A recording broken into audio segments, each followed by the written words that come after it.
Uwitwa Rozikana ari gushinjwa ubwambuzi ndetse no kubeshya timu yose ya Bruce Melody nyuma y'uko abemereye yuko agiye kuba yatanga miliyoni 10 zo kugura alubumu yitwa Colorful Generation. Ngira ngo ibi ngibi murabyibuka ko byabaye ejo bundi ariko bikaza kurangira atayatanze. So nibyo rero tugiye kuba tugarukaho mu kiganiro cyanyu cya Kigali The Twilight Talks Entertainment. Ngira ngo murabizi neza ko nimba uri ahangaha waramaze gukanda subscribe, murabizi neza ko ngenda nkugezaho amakuru yose bari kugenda avugwa hirya no hino, cyane cyane ku basitari, cyane babandi nyine uba wikundira. So twibutse cyane rero, ngira murabizi neza ko uwitwa Rozikana ari umwe mu basore navuga ngo bafite impano itangaje hano mu gihugu cyacu cy'u Rwanda, ndetse bamwe mu basore navuga ngo bakora ibintu by'umwimerere, ndetse bikagaragarira amaso y'abantu, dore ko indirimbo nkeya rwose afite amaze gushyira hanze zose bigaragara ko ari indirimbo nakita za zindi z'abahanga, ndetse bikagaragara ko n'ibindi byose yakomeje kugenda akora ibyinshi n'ubundi bisaba umuhanga, uhereye nko kuri Food tuyagizemo uruhare, ndetse hakazaho wenda n'ingi ya nyuma asorejeho yitwa Murera, ndetse n'izindi zose yagiye asohoramo hagati.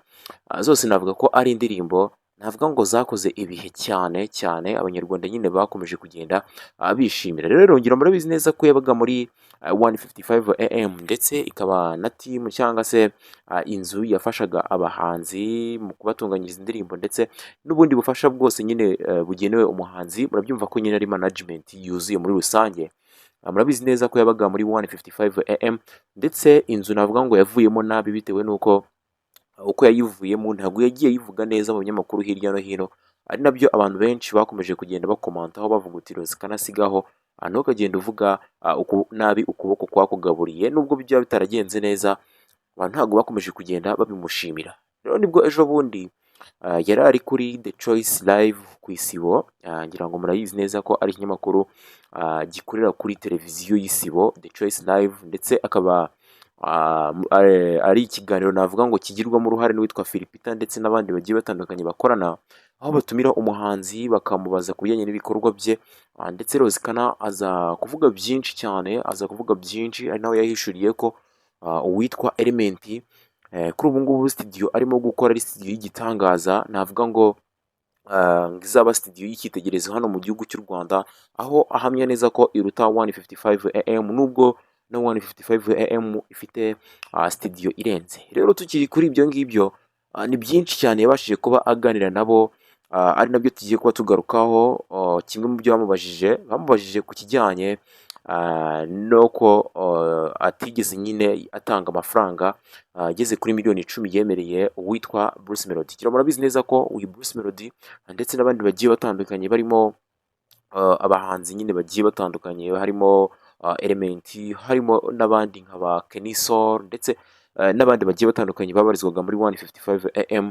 Bose murabizi neza ko byari timu ndende, ndetse byari byarashyushye cyane, ubona ko ari ahantu buri wese nyine yakifuza kuba aba. Rero witwa Bruce Melody yagize gutya amurika alubumu yitwa Colorful Generation, iriho indirimbo nyinshi zigiye zitandukanye, ndetse abantu benshi barayishimira. Ngira ngo murabizi neza ko abantu benshi batanze amafaranga mu buryo bwo kuyapreciatinga cyangwa se mu buryo bwo kuyigura, kugira ngo bahe agaciro umuntu wakoze igikorwa nka kiriya kidasanzwe. Witwa Rozikana yagiye imbere aravuga uti ngewe ntanze miliyoni 10 zose z'amanyarwanda, ati ndayatanze, ati niyo nguze iyi alubumu. Rero abantu benshi barakangarana baribaza ati se Rozikana amafaranga avuye he? Rozikana buriya afite amafaranga, umuntu ufashwa miliyoni 10 buriya arazifite? Rero abantu benshi babigiyeho impaka, ariko n'ubundi biza kurangira nk'uko bakomeje kugenda babitangaza bavuga bati Rozikana yemeye amafaranga none ntayo yatanze. Ubwo byaje kurangira wenda ntayatanze, kuko ubwo yari ari muri icyo kiganiro cy'Isibo, uwitwa Philipita yagize gutya azana chat team ya Bruce Melody ngo yari imaze kuba yamwandikira ako kanya, ivuga yuko uwitwa Rozikana atigeze atanga amafaranga miliyoni 10 yemeye, ndetse bya block cyangwa se byatumye abantu nyine batitanga, kubera ko bavugaga ati se Rozikana yaba yatanze miliyoni 10, ati nanjye nkajya kujyaho nkavuga 500 biba byakunda. Kandi Rozikana wenda bazi ko ari n'umuntu uciritse, baravuga bati byaraduhombeje, byatumye ahubwo n'abandi bantu batitanga. So rero bino bintu bagahita bibaza nyine ukuntu bimeze, abantu bakoranye, abantu navuga ngo bino byose n'ubundi Rozikana nawe yagiye kubivuga, n'ubundi bigaragara yuko aribo bamutumye cyangwa se aribo bari babyumvikanye kugira ngo babashe kwesikoroka n'abandi bagire nyine icyo bavuga wenda kirenze ku cyo Rose Kana yaramaze kuvuga. So rero abantu bari kuvuga bati byanze bikunze timu ya Bruce Melody ishobora kuba iri nko kumushotora, ariko wabonye ko Rose Kana we nta kintu yigeze abivugaho, yavuze uti njye nta kintu mbivugaho mu by'ukuri, dore ko ari umusore bigaragara ko ashobora kuba afite amafaranga, akaba ari nacyo ahanini yapfuye na 155 AM nyuma y'uko ngo yabonaga ko ibyo bamukorera cyangwa se ubufasha bashobora kuba bari kumuha ndetse bazanabubyazamo inyungu, akavuga uti buriya bufasha bari kumpa njyewe nanabwikora cyangwa se nanjye nabwibonera, dore ko icyabiteye byose ari uko yari yarabasezeranyije ko azajya bakorera indirimbo ifite video nyine ihenze cyane, atari ko inyuma aza kubona atari kugenda abyungukiramo, agenda nyine agabanya agaciro k'amafaranga nyine ya video. Ni mu rwego n'ubundi witwa Rose Kana ndetse n'abandi bagiye batandukanye nka Kenny Soul bahise bagira gutya biviramo, nyuma y'uko babonye ko wenda amafaranga yose cyangwa se bije nini ahanini yashobora kuba yarahabwaga uwitwa Bruce Melody. So ni ibintu byinshi rero byakomeje kugenda bivugwa 155 ndetse n'aba basore bagiye bayivamo. Navuga ko ari ibintu byinshi cyane byagiye bivugwa inyuma y'amarido, ndetse udashobora no kwirengagiza, nubwo hari bamwe nyine badakunda kuba babivugaho cyane, ariko uba wumva ko n'ubundi byanze bikunze harimo ikibazo cyabayemo, dore ko uwitwa Rose Kana agenda abivuga, ariko ukabona ko abantu bagenda bamuseka bavuga bati ntabwo yari akwiye kugenda avuga nabi Rebo nyine yabayemo igihe bamugira inama nawe abagira izindi.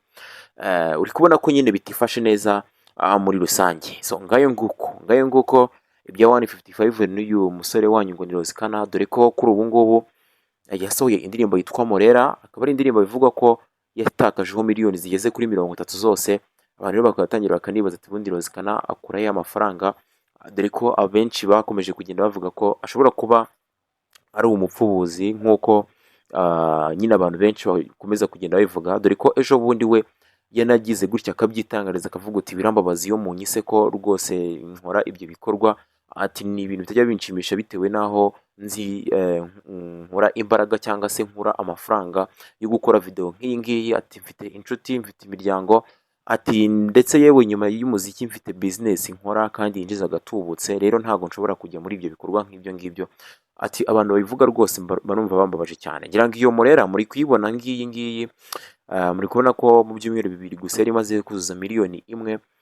Sinzi nyine ko ashobora kuzagaruza izo miliyoni 30, kandi ko iyo urebye video uba ubona izo miliyoni 30 zishobora kuba zibarika bitewe n'uko yakoreshejemo abantu benshi cyane by'umwihariko, kandi abo bantu bose bigaragare ko yabahembye, ndetse n'inarangiye ubona credit y'abantu bose yabashije kubakoresha, ukabona ko ari abantu benshi ahanini n'ubundi batari abanyarwanda. Rero ukibaza ukuntu wajya gukoresha umutanzania cyangwa se umunyakenya cyangwa se n'undi wari wese nyine utari umunyarwanda utamwishyura, sinzi ko byapfa gukunda. So ngayo nguko reka tugarukira aha ibya Rose Kana na 155 bakomeje kugenda batana mu mitwe, ndetse bavuga ibintu byinshi bigiye bitandukanye bitari byiza ku mpande zombi, bikatugaragariza ko umubano ku mpande zombi n'ubundi utifashe neza. Nuko nguko bihagaze. So mukomeze mugire ibihe byiza. Yari Kigali The Twitter Talks Entertainment, amakuru y'abasitariyo nakagaruka.